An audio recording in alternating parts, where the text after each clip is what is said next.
បាទខ្ញុំសូមគោរពជំរាបសួរសម្ដេចទ្រង់ឯកឧត្តមលោកជំទាវលោកអ្នកអង្គញាអ្នកអង្គញាអស់លោកស្រី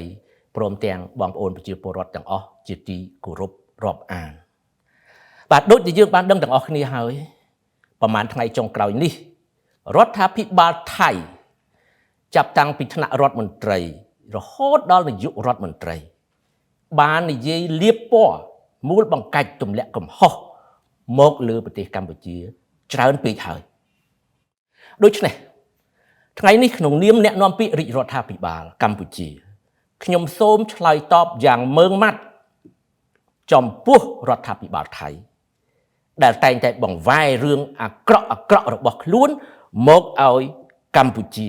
ក្នុងចេតនាអាក្រក់ធ្វើឲ្យប៉ះពាល់ដល់កិត្តិយសសេចក្តីថ្លៃថ្នូររបស់រាជរដ្ឋាភិបាលកម្ពុជារបស់ថ្នាក់ដឹកនាំក៏ដូចជាប្រជាពលរដ្ឋខ្មែរអញ្ចឹងខ្ញុំក្នុងនាមអ្នកនាំពាក្យរាជរដ្ឋាភិបាលមានកាតព្វកិច្ចឆ្លើយតបដើម្បីការពារកិត្តិយសរបស់រាជរដ្ឋាភិបាលថ្នាក់ដឹកនាំនិងប្រជាពលរដ្ឋខ្មែរគ្រប់គ្នាទី1ដោយបងប្អូនយើងបានជ្រាបស្រាប់ម្សិលមិញនេះបាទនាយករដ្ឋមន្ត្រីថៃលោកជំទាវផែថងឋានស៊ីណាវ៉ាត្រា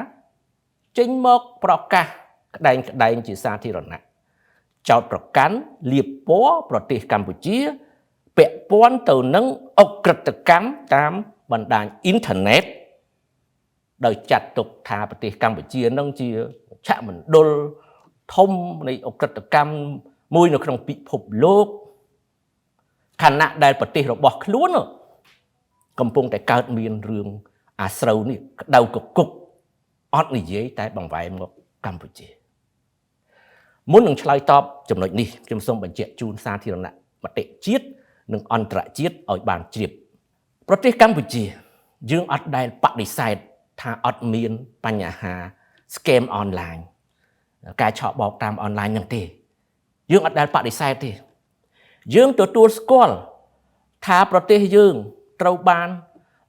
ក្រុមបណ្ដាញអ្នកប្រព្រឹត្ត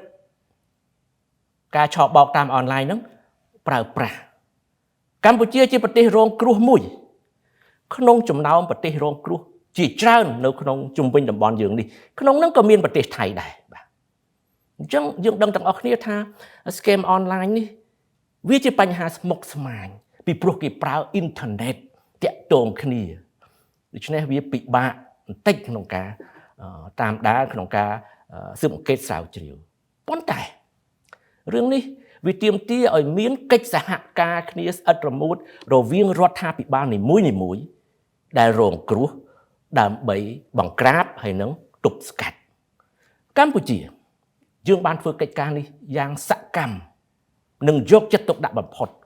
ហើយបានសម្រេចលទ្ធផលយ៉ាងច្រើនសូមជម្រាបជូនថាកម្ពុជាមានឆន្ទៈនយោបាយមោះមុតនៅក្នុងការប្រយុទ្ធប្រឆាំងបណ្ដាញអក្រិតកម្មឆក់បោកតាមអនឡាញនេះជាក់ស្ដែងយើងមានសម្ដេចមហាបវរធិបតីនាយករដ្ឋមន្ត្រីបាទគឺជាប្រធានដឹកនាំយន្តការក្នុងការប្រយុទ្ធប្រឆាំងបទអក្រិតកម្មតាមអនឡាញបានន័យថាថ្នាក់ដឹកនាំកម្ពុជាខ្ពស់បំផុតជាអ្នកដឹកនាំចាត់ចែងបញ្ជាសឲ្យឃើញថារាជរដ្ឋាភិបាលយើងយកចិត្តទុកដាក់ខ្លាំងណាស់រឿងនេះហើយខ្ញុំសូមបញ្ជាក់ជូនសាធារណមតិជាពិសេសប្រទេសថៃថានាយករដ្ឋមន្ត្រីកម្ពុជាដែលដឹកនាំកិច្ចការនេះគឺជានាយករដ្ឋមន្ត្រីដែលមានអំណាចពេញលេញក្នុងការដឹកនាំចាត់ចែងការងារដោយមិនបាច់ចាំទៅសុំយោបល់ពីយោធាដូចនៅប្រទេសថៃទេសូមជម្រាបបាទដូច្នេះខ្ញុំសូមបញ្ជាក់ឲ្យច្បាស់ចំណុចរឿងនេះថាកម្ពុជាអត់មានប្រកែករឿងហ្នឹងទេតែកម្ពុជាបានកំពុងធ្វើប្រយុទ្ធប្រឆាំងយ៉ាងសកម្មណាបណ្ដាញឆក់បោកតាមអនឡាញនេះឲ្យច្បាស់ត្រង់ហ្នឹងប៉ុន្តែអ្វីដែលខ្ញុំចង់តវ៉ាជាមួយរដ្ឋាភិបាលថៃយ៉ាងម៉ឺងម៉ាត់នៅពេលនេះគឺនៅត្រង់ថារដ្ឋាភិបាលថៃបានបង្វែររឿងអាក្រក់ទាំងអស់ដែលកើតនៅក្នុងប្រទេសរបស់ខ្លួនមកកម្ពុជាក្នុង ចេតនាអាក្រក់បាទបងប្អូននៅចាំទេប្រហែលថ្ងៃមុននេះរដ្ឋមន្ត្រីសេដ្ឋកិច្ច Digital សង្គមរបស់ថៃទើបតែបាននិយាយដូចគ្នាអញ្ចឹងបាទចោតប្រកាន់កម្ពុជាជាមជ្ឈមណ្ឌលអីអក្រិតកម្មអនឡាញអីស្រាប់តែនិយាយមិនទាន់បានរួចពីមាត់ផងបាទរឿងអាស្រូវបានផ្ទុះពេញប្រទេសថៃសារព័ត៌មានបរទេសសារព័ត៌មានក្នុងស្រុកចុះព្រួងព្រាតអំពីអក្រិតកម្មអនឡាញនៅក្នុងប្រទេសថៃដែលគេរកឃើញសម្បុកមួយយ៉ាងធំនៅលើទឹកដីថៃផ្ទាល់តែម្ដងហើយមិនត្រឹមតែជាសម្បុកអក្រិតជននៃការជួញដូរមនុស្សជួញដូរតាមអនឡាញទេថែមទាំងជាមជ្ឈមណ្ឌលចែកចាយបណ្ដាញថែមទៀតឃើញទេបាទទាន់ហន់បាទទោះជាយ៉ាងនេះក៏ដោយស្រាប់តែម្សិលមិញនាយករដ្ឋមន្ត្រីថៃចេញមកនិយាយដដែលដោយចោទមកលើកម្ពុជាដែលកម្ពុជាអត់មានកើតអីសោះស្ងាត់ឈឹងខ្លួនគាត់កើតក្តៅកគុកអត់និយាយចោទមកប្រទេសកម្ពុជានេះជារឿងដែលខ្ញុំត្រូវតបបញ្ជាក់ទៅភាគីថៃវិញឲ្យច្បាស់ត្រង់ចំណុចត្រង់ហ្នឹងបាទចង់និយាយថាម៉េចចង់និយាយថាផ្ទះរបស់ខ្លួនឯងសិតតែសម្រាមប៉ុន្តែមកចង្អុលឲ្យគេបោសផ្ទះគេនេះជារឿងដែលកំពុងកើតនៅក្នុងប្រទេសថៃដូច្នេះវាជារឿងគួរឲ្យខ្មាស់អៀនណាស់ដែលខ្លួនខំនិយាយបង្វែរបន្លប់ភាពអាម៉ាស់របស់ខ្លួនទម្លាក់កំហុសមកប្រទេសកម្ពុជាដោយគ្មានការទទួលខុសត្រូវអ្វីដែលគួរឲ្យអស់សំណើចហួសចិត្តមួយទៀតនាយករដ្ឋមន្ត្រីថៃបាទលោកជំទាវផែថងឋានស៊ីណាវ៉ាត្រាបានលើកឡើងថាថៃមានបំណងកាត់ផ្ដាច់អ៊ីនធឺណិតនិងអគ្គិសនីមកកម្ពុជាដើម្បីកុំឲ្យបំរើគេហៅថាបណ្ដាញរបស់អក្រិតជនតាមអនឡាញវាជារឿងគួរឲ្យអស់សំណើចនៅត្រង់ថាខ្ញុំមិនដឹងថាលោកជំទាវនាយករដ្ឋមន្ត្រីក្តាប់រឿងមិនបានឬមួយក៏ភ្លេចដោយសារតែលោកជំទាវទទួលសម្ពាធនយោបាយផ្ទៃក្នុងខ្លាំងពេកត្រូវគេទាមទារឲ្យចុះចេញពីតំណែងណាភ្លេចតាមពិតកម្ពុជាបានប្រកាសរួចហើយតាសម្ដេចធិបតីនាយករដ្ឋមន្ត្រីលោកបានប្រកាសហើយថាកម្ពុជាបានកាត់ផ្ដាច់យូរហើយតាលោកជំទាវបាទអ៊ីនធឺណិតអគ្គិសនីលែងប្រើពីប្រទេសថៃហើយកម្ពុជាកាត់ដោយខ្លួនឯងមិនបាច់ចាំថៃកាត់ទេហើយនេះបានជាមកទៅនិយាយរឿងហ្នឹងនៅពេលនេះវាជារឿងហួសចិត្តគួរឲ្យអស់សំណើចមែនទែនបាទអើយមកដល់ត្រឹមនេះយើងអាចនិយាយបានថាការមូលបង្កាច់ទម្លាក់កំហុសទៅលើអ្នកដទៃនេះខ្ញុំកាដូចជារដ្ឋាភិបាលនិងយោធាថៃមានជំនាញខ្លាំងមែនទែនរឿងហ្នឹងបាទគឺតែងតែធ្វើអញ្ចឹងរហូតជាក់ស្ដែងឥឡូវខ្ញុំវិលទៅរឿងព្រំដែនបាទដែលកំពុងតែតានតឹងប្រឈមមុខដាក់គ្នាមកដល់សប្តាហ៍ថ្ងៃនេះដោយសារអ្នកណាគេភាគីថៃគឺជាអ្នកបង្ករឿងដោយបានចូលមកបាញ់កងទ័ពខ្មែរម្នាក់ឲ្យស្លាប់នៅក្នុងលីនដ្ឋានក្នុងបូរណភាពទឹកដីរបស់ខ្លួនឃើញទេដូច្នេះបន្ទាប់ពីក្រសួងការបរទេសកម្ពុជាបានកំណត់ទូតតវ៉ាយ៉ាងខ្លាំងទាមទារឲ្យមានការស៊ើបអង្កេតនាំយកជនដៃដល់ទៅផ្ដន្ទាទោសតាមច្បាប់ថៃអត់អើពើទេបែរទៅជាបង្កើតស្ថានភាពថ្មីទៅបិទព្រំដែនជាឯកតោភាគីតាមទំនឹងចិត្តណាដល់ពេលកម្ពុជាចាត់វិធានការតបវិញណាខ្លួនបើកម៉ោង8កម្ពុជាបើកម៉ោង9ខាតខ្លួនឯងបន្ទាប់មកទៀតកម្ពុជាបានចាត់វិធានការបិទគប់ការនាំបន្លែផ្លែឈើចូលមកកម្ពុជាខាតខ្លួនឯងប្រជាជនអ្នកដាំបន្លែផ្លែឈើសល់បោះចោលធ្វើឲ្យពួកគាត់ខឹងសម្បាហើយក៏ចេះតែលងខ្លួនបាទមិនដឹងថាត្រូវធ្វើម៉េចចង់បកក្រោយវិញប៉ុន្តែទាញកម្ពុជាឲ្យចូលរួមដោះស្រាយតាមរយៈការចរចានេះគឺជាកលល្បិចខ្លួនឯងអ្នកបង្កទាញកម្ពុជាថាឲ្យចរចាគ្នាដើម្បីបើកព្រំដែនឡើងវិញកម្ពុជា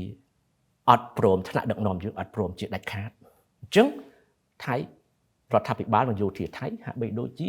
កំពុងនៅក្នុងស្ថានភាព ជ្រុលក្បាលកពើទៅមុខខាតថយក្រោយមិនរួចហើយឥឡូវមើលបញ្ហាព្រំដែនយើងដែលកំពុងតានតឹងឡើងជាលំដាប់ដោយសារថៃជ្រុលក្បាលកពើមិនដឹងធ្វើអីចេះតែបន្តរុលបន្តិចធ្វើអញ្ចេះបន្តិចធ្វើចុះតាមទំនឹងចិត្តបន្តិចប្រកាសបិទព្រំដែនទៀតបាទ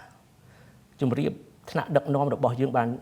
បញ្ជាក់រួចហើយថាកម្ពុជារងចាំកំដរថៃគ្រប់ស្នៀតយើងអត់ធ្វើមុនទេរឿងបិទព្រំដែននេះបាទប៉ុន្តែយើងអាចកំដរថៃបាននេះជាជំហររបស់ទាំងសម្ដេចតេជោហ៊ុនសែនទាំងសម្ដេចធិបតីនាយករដ្ឋមន្ត្រីបានបញ្ជាក់ឲ្យខ្ញុំគ្រាន់តែបញ្ជាក់ឡើងវិញប្រាប់បងប្អូនជនរួមជាតិក៏ដូចជាប្រាប់ទៅភាគីថៃឲ្យបានយល់បាទអំពីរឿងនេះហើយគេចោទកម្ពុជាយើងគួរឲ្យអស់សំណើចបាទយកលេសដើម្បីធ្វើឲ្យមានភាពតានតឹងព្រំដែនគេថាកម្ពុជាយើងឈ្លានពានទឹកដីគេរំលោភបំពានបង្រាយទាហានអីគ្រប់បែបយ៉ាងចូលប្រមាណគីឡូម៉ែត្រអីទៅក្នុងទឹកដីរបស់គេហូរហែចង់អស់សំណើចនិយាយទៅគេថាដីនឹងជារបស់គេអីប៉ុន្តែដល់ពេលយើង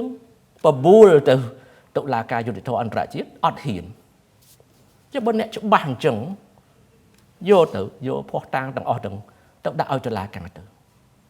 វាមិនស្រួលចប់ដោយសន្តិវិធីដោយសន្តិភាពមិនចាំបាច់នៅរោរឿងគេឲ្យព្រមទៅតុលាការឲ្យអួតថាគេនឹង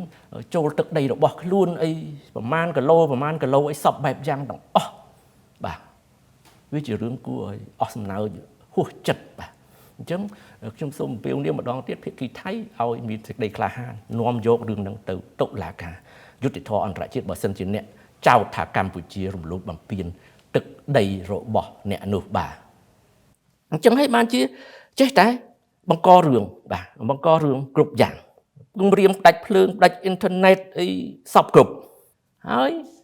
បើមើលទៅសភាពការខ្លួននៅពេលដែលខ្លួនទៅណាមិនរួចទាល់ច្រកទៅបង្កើតសភាពការមួយទៀតជាហោហែផឹងគោវាយរទេសភាសាខ្មែររបស់យើងណាគឺដូចចរិតបែបកូនក្មេងខ្ញុំនិយាយឲ្យត្រង់ទៅបាទហើយចុងក្រោយនេះកម្ពុជាបានសម្រេចមួយទៀតគឺឈប់នាំប្រេងឥន្ធនៈនិងឧស្ម័នពីប្រទេសថៃក្រោយពីពួកអស់លោកបានគម្រាមប្រមាថប្រជាពលរដ្ឋខ្មែរយើងប្រទេសកម្ពុជាយើងថាបើសិនជាកាត់តែប្រេងចេញកម្ពុជានឹងដាច់ខ្យល់ប៉ុន្តែខ្ញុំសូមជម្រាបណា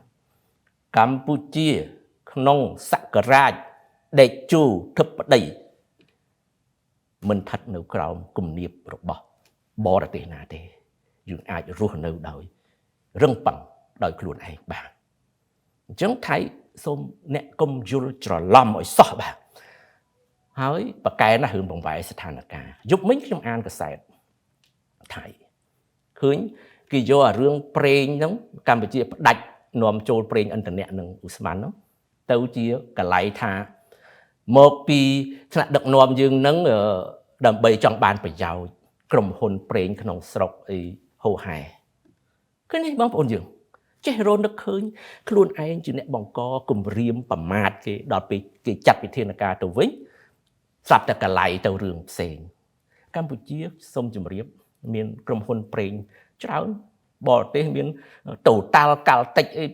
ប៉ុណ្ណានៃគ្រប់ទីកន្លែងតបមកមានក្រុមហ៊ុនក្នុងស្រុកគេប្រកបរបររកទទួលទានខាងប្រេងណា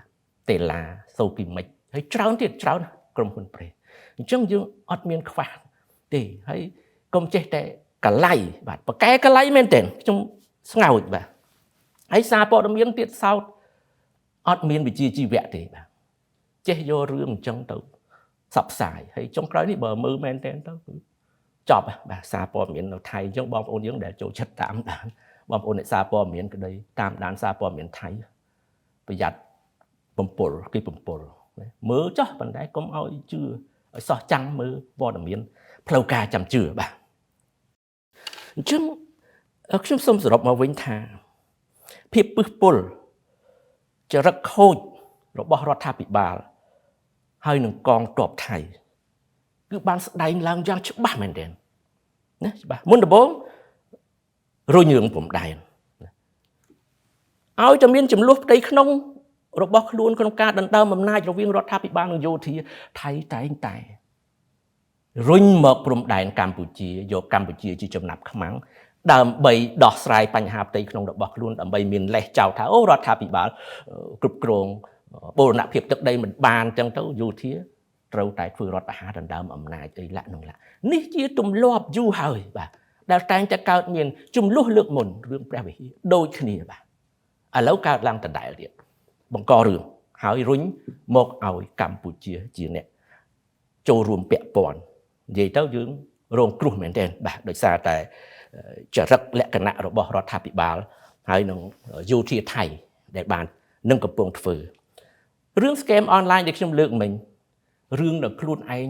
យ៉ាងអាម៉ាស់កើតពេញបន្ទុករុញមកកម្ពុជាអត់ខ្ចីនិយាយមួយម៉ាត់រឿងក្នុងប្រទេសថៃបែរជារុញមកកម្ពុជាស្ងាត់ឈឹងអត់មានអីផងបាទឃើញទេឥឡូវបន្ទាប់ពីហ្នឹងចូលដល់រឿងមួយទៀតដែលបង្ហាញថាចរិតរបស់មន្ត្រីថៃហើយនឹងយោធាគឺជាចរិតកូនក្មេងចរិតបង្ករឿងឥឡូវគេនិយាយអំពីពាក្យបណ្ដឹងបងប្អូនយើងគួរឲ្យអស់សំណើចបាទពាក្យបណ្ដឹងទី1មានពាក្យបណ្ដឹងអំពីរឿងថតសម្លេងសន្ទនាអីដែលយើងបែកធ្លាយថ្ងៃមុនបាទដល់ពេលគេសួរថាបណ្ដឹងហ្នឹងមិនដើម្បីអីដើម្បីការពារនាយករដ្ឋមន្ត្រីតែអត់មានគោលបំណងចង់ផ្ដន់កាត់ទោសសម្ដេចហ៊ុនសែនអីផងឃើញទេធ្វើឲ្យមានសម្លេងរួចហើយអត់បានការអីផងប៉ុន្តែបង្កើតរឿងវាបង្ហាញពីចរិតបង្កើតរឿងរបស់ភាគីថៃបាទហើយករណីនេះខ្ញុំសូមបញ្ជាក់ដែរថាក្រសួងការបរទេសរបស់យើងបានដាក់ការតវ៉ាទៅហើយបាទបញ្ជាក់ប្រាប់ភាគីថៃបាទខ្ញុំសូមរំលឹកឡើងវិញបន្តិចថាកម្ពុជាយើងបានបញ្ជាក់ជូនហើយថាកិច្ចសន្ទនាតាមទូរស័ព្ទរវាងសម្ដេចតេជោហ៊ុនសែនជាមួយនឹងនាយករដ្ឋមន្ត្រីថៃផែថងថានគឺជាផ្នែកមួយនៃការប្រស័យតាក់ទងពាក់ព័ន្ធនឹងបញ្ហាកិច្ចការទូតសន្តិសុខជាតិដូច្នេះការចងក្រងឯកសារស្ដីពីការពិភាក្សារវាងថ្នាក់ដឹកនាំជាតិដើម្បីធានានៅភាពត្រឹមត្រូវនិងសុចរិតភាពនៃទំនាក់ទំនងតម្លាភាពនិងការគ្រប់គ្រងចំពោះការទទួលខុសត្រូវរបស់ស្ថាប័នណាការិយាល័យសាធារណៈគឺជាការចាំបាច់ហើយការអនុវត្តនេះគឺត្រឹមត្រូវតាមស្តង់ដារមានការទទួលស្គាល់ជាអន្តរជាតិបាទមានខុសទេអញ្ចឹងមានន័យថាម៉េចពាក្យបណ្ដឹងហ្នឹងវាគ្រាន់តែធ្វើឲ្យមានសម្លេងណាដើម្បីរឿងគេធ្វើឲ្យតែមានណាបាទប៉ុណ្ណឹងទី2គេនាំគ្នានិយាយទៀតណាវាគួរអស់សំណើចករណីលឹមកំយ៉ាបងប្អូនយើងនៅចាំបាទឃាតកម្មកើតឡើងនៅលើទឹកដីរបស់ខ្លួនពាក្យបណ្ដឹងនេះមើលទៅឈួតលីលាមែនទេបាទអត់មានអីទាំងអស់ឃាតកម្មកើតនៅលើទឹកដីរបស់ខ្លួនមិនអាចចាត់ចែងបានហើយមកបន្ទោសភ្ជាប់ទាញសម្ដេចតេជោទៅភ្ជាប់ទៀតបាទកម្ពុជាជនដៃដល់គឺជាជនជាតិថៃហើយរត់មកកម្ពុជាបានសហការចាប់បញ្ជូនត្រឡប់ទៅវិញនេះបង្ហាញឲ្យឃើញថាម៉េចបង្ហាញឃើញថាកម្ពុជាបានសហការយ៉ាងពេញលេញហើយប្រកបដោយភាពស្មោះត្រង់ហើយនឹងស្មោះសរតម្លាភាពអត់ខ្លាចបើសិនជាកម្ពុជានៅពីក្រោយឃាតកម្មហ្នឹងវាមិនដែលមានអ្នកណាចាប់បញ្ជូនជនដៃដល់ទៅឲ្យថៃវិញទេគិតតែប៉ុណ្្នឹងក៏យល់ដែរបាទដូច្នេះពាក្យបណ្ដឹងទាំងអស់នេះបើយើងសរុបទៅវាគ្រាន់តែធ្វើឲ្យមានសម្លេងបែបមនុស្សខូចធ្វើម៉េចកូនក្មេងខឹងគេធ្វើអីគេមិនបានអីក៏ជាមរាយគេនិយាយអស់បាទនេះជាចរិតដែលគួរឲ្យសោកស្ដាយជំរឿបាទសម្រាប់អ្នកនយោបាយថៃកងទ័ពថៃអញ្ចឹងបើយើងសរុបមកវិញគ្រប់រឿងទាំងអស់ដែលកើតឡើងទាំងបាល់ម៉ានគឺថៃជាអ្នកបង្កហេតុបាទខ្ញុំស្នើឲ្យរដ្ឋាភិបាលថៃលោកជំទាវនាយករដ្ឋមន្ត្រី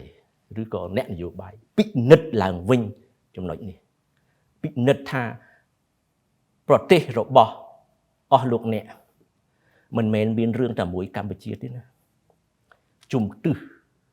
អញ្ចឹងត្រូវតែពិនិត្យឡើងវិញមួយទៀតបាទគឺខ្ញុំមើលទៅប្រតិកម្មផ្សេងដែលអ្នកនយោបាយថៃធ្វើឡើងខ្វះភាពចាស់ទុំខ្វះការចេះដឹងខ្ញុំសូមគោរពបញ្ញវន្តថៃជាច្រើនដែលលោកមានការចេះដឹងយល់ហើយបាននិយាយប្រាប់ជាសាធារណៈដល់រដ្ឋាភិបាលដល់កងទ័ពដល់អ្នកនយោបាយថៃអំពីការពិតគេអ្នកចេះដឹងមានច្រើនណាស់នៅក្នុងប្រទេសថៃប៉ុន្តែមិនដឹងយ៉ាងម៉េចរដ្ឋាភិបាលធ្វើដូចចរិតកូនក្មេងដូចខ្ញុំនិយាយមិញធ្វើអីមិនបានក៏បានជេរដែរថ្មីឲ្យមានសម្លេងវាជារឿងមួយដែលខ្វះភាពចាស់ទុំខ្លាំងណាស់អញ្ចឹងខ្ញុំសូមផ្ដល់អនុសាសន៍ទៅវិញក្នុងនាមអ្នកនាំពាក្យរាជរដ្ឋាភិបាលឈប់ទៅបាទឈប់ទៅចរិតលក្ខណៈបែបហ្នឹងបាទកែទៅហើយខ្ញុំសូមថាជំនួសឲ្យការប្តឹងផ្ដាល់កម្ពុជាពីករណីដែលខ្ញុំលើកមិញថៃអញ្ញាធរថៃគូយកពេលវេលានេះទៅស៊ើបអង្កេតករណីដែលទាហានរបស់ខ្លួនបាញ់សម្លាប់កងទ័ពខ្មែរម្នាក់កាលពីថ្ងៃ28ខែឧសភានេះជាឃាតកម្មពិតប្រាកដនៅលើទឹកដីរបស់ដេចទទួលស្គាល់យកជនដៃដល់ទៅផ្ដន់ទាទូនេះទើបជាកិច្ចការដែលត្រូវធ្វើមិនមែនធ្វើពាក្យបណ្ដឹងឲ្យទៅលឺសម្លេងអត់ប្រយោជន៍នឹងទេបាទវាគួរឲ្យអស់សំណើចខ្មាស់គេទី2សូមប្រើពេលវេលាទៅដោះស្រាយបញ្ហាផ្ទៃក្នុងខ្លួនឯងដែលកំពុងតែវល់នេះបាទរដ្ឋាភិបាលផ្សេងយោធាផ្សេងគណៈបកនយោបាយច្បុកច្បល់ចេញចូលរដ្ឋាភិបាលមិនដឹងស្អីនោះជាពេលវេលាសំខាន់ដែលត្រូវដោះស្រាយបញ្ហាផ្ទៃក្នុងមិនបានជាចេះតែរុញរោរឿងគេគ្រប់ទិសអញ្ចឹងបាទអញ្ចឹងជាចុងក្រោយនេះខ្ញុំសូមផ្ដាំទៅភាគីថៃថាកម្ពុជាបានសុខហើយកម្ពុជាមានសន្តិភាពក្រោមការដឹកនាំដ៏ត្រឹមត្រូវនិងប្រកបដោយបញ្ញាវាងវៃបទពិសោធន៍យុទ្ធសាស្ត្រគ្រប់ជ្រុងជ្រោយរបស់សម្ដេចតេជោហ៊ុនសែនអតីតនាយករដ្ឋមន្ត្រីក៏ដូចជាសម្ដេចធិបតីហ៊ុនម៉ាណែតនាយករដ្ឋមន្ត្រីបច្ចុប្បន្នយើងកំពុងតែនាំប្រទេសយើងឈានទៅការអភិវឌ្ឍសម្រាប់ចក្ខុវិស័យកម្ពុជាឆ្នាំ2050ក្លាយជាប្រទេសមានចំណូលខ្ពស់កម្ពុជាបានបញ្ជាក់ហើយថាយើងស្រឡាញ់សុខសន្តិភាពយើងចង់បានព្រំដែនសន្តិភាពមិត្តភាពកិច្ចសហប្រតិបត្តិការក្នុងនាមជាអ្នកជិតខាងល្អអញ្ចឹងទុកឲ្យកម្ពុជាបានសុខផងកុំចេះតែរុញបញ្ហាមកឲ្យកម្ពុជាហើយខ្ញុំសូមបញ្ជាក់ជូនមួយទៀតថានៅពេលដែលមានបញ្ហាព្រំដែននេះឃើញស្រាប់ហើយប្រជាពលរដ្ឋខ្មែរទាំងក្នុងនិងក្រៅប្រទេសស្រុះគ្នាណាបាទរួមគ្នាសាមគ្គីជាធ្លុងមួយជាសម្លេងតែមួយក្នុងការគ្រប់គ្រងរាជរដ្ឋាភិបាលនិងកងទ័ពយើងដើម្បីការពារបូរណភាពទឹកដីមិនឲ្យបាត់បង់នេះគឺជាចំណុចខ្លាំងរបស់កម្ពុជាបាទខុសពីប្រទេសថៃដែលបែកបាក់នៅក្នុងស្ថានភាពមួយដ៏លំបាកលំបិនអញ្ចឹងជាថ្មីម្ដងទៀតយកពេលវេលាទៅដោះស្រាយបញ្ហារបស់អ្នកកុំបង្កបញ្ហាដល់អ្នកជិតខាងបាទសូមអរគុណ